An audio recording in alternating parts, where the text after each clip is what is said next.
Halo semuanya, gimana kabarnya? Sehat-sehat ya? Aku hari ini akan melakukan pelepasan kawat pada tanaman bonsai jenis sancang.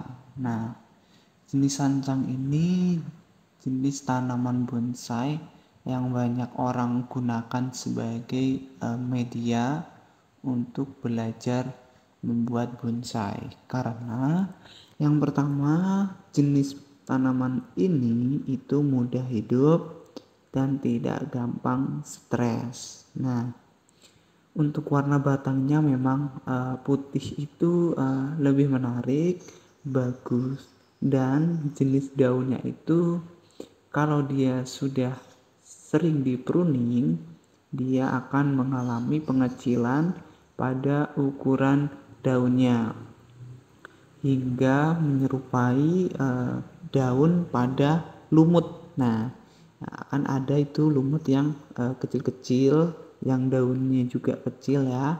Nah, itulah seperti itu kemiripannya bunga sancang. Dari bunga sancang ini memang cocok untuk orang yang ingin belajar membonsai. Yang pertama ini aku lepaskan kawatnya pelan-pelan karena takutnya dapat merusak tunas baru atau cabang yang bakal tumbuh nantinya. Jadi dilepaskan pelan-pelan. Kenapa harus pelan-pelan? Karena takutnya ketika cabang yang bakal nantinya besar terkena tangan ataupun bisa potong. Nah, itu bisa mengakibatkan pertumbuhan acak pada cabang yang sesuai kita buat ya. Karena ada kriterianya dalam membuat sebuah tanaman bonsai, tidak hanya asal tanam kemudian dipotong-potong hingga berbentuk kecil. Nah, seperti yang aku lakukan itu pruning rutin agar mendapat tanaman bonsai yang lebih bagus, kemudian daunnya juga kecil-kecil, merata, karena bonsai itu identik dengan pohon yang kecil namun terlihat seperti pohon pada umumnya yang kita lihat di hutan-hutan ataupun di rumah-rumah yang memiliki pohon yang besar. Nah, selain itu untuk tempatnya bonsai itu bisa dikategorikan bonsai untuk perlombaan ataupun bonsai untuk peliharaan saja. Yang contoh yang punya aku ini dalam proses hanya untuk peliharaan ataupun hobi ya. Karena bonsai itu untuk level perlombaan ataupun event di kontes itu membutuhkan proses yang panjang dan umur yang lama, kurang lebih itu hampir 10 tahun untuk bisa ikut ataupun masuk dalam kriteria perlombaan bonsai.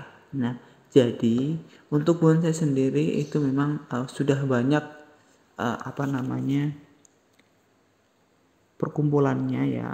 Jadi banyak juga yang melakukan perlombaan dari beberapa daerah. Memang di tempatku juga banyak, eventnya itu hanya kurang lebih ya 6 bulan satu kali ataupun 1 tahun 2 kali, bahkan 1 tahun hanya 1 kali. Tetapi memang dilihat dari perkembangan bonsai itu tidak ada habisnya. Jadi bonsai itu sistem dia jangka panjang yang dimana semakin tua semakin bagus juga harganya semakin mahal. Bahkan yang sebesar ini bisa dihargai puluhan ribu hingga ratusan ribu. Nah, tapi untuk di daerah tertentu, contohnya di perkotaan, dikarenakan di sana ataupun di kota itu bahan bakunya untuk membuat tanaman bonsai itu cukup susah, dibedakan sama di kampung, karena di kampung itu banyak sekali hutan ataupun kebun-kebun yang sengaja untuk ditanami bibit-bibit bonsai yang kedepannya bakal diolah dan dijual. Nah, disitulah kenapa di kota itu nilai jual sebuah bonsai itu lebih mahal, yang dimana dikarenakan prosesnya dan tempat bahkan bahan bakunya juga itu langka. Jadi orang yang mencari itu kebanyakan ke hutan-hutan, ke alam liar, ataupun di perkampungan saja itu sudah banyak. Nah, untuk pruning sendiri itu dilakukan bisa 2 hari sekali ataupun 1 minggu 2 kali ya, tergantung jenis tanaman yang kita inginkan. Dari jenis beberapa lain, yakni ini ada jenis sancang, itu memang kalau untuk kita menginginkan daun yang lebih kecil dan merata kecilnya, itu daunnya kita potong setiap 2 hari sekali agar pertumbuhannya itu kuat dan untuk pembesaran batangnya. Nah, untuk pembesaran batang sendiri itu tergantung pada keinginan para pemilik bonsai. Oke, terima kasih sudah menonton. Jangan lupa like, comment, dan subscribe. Terima kasih.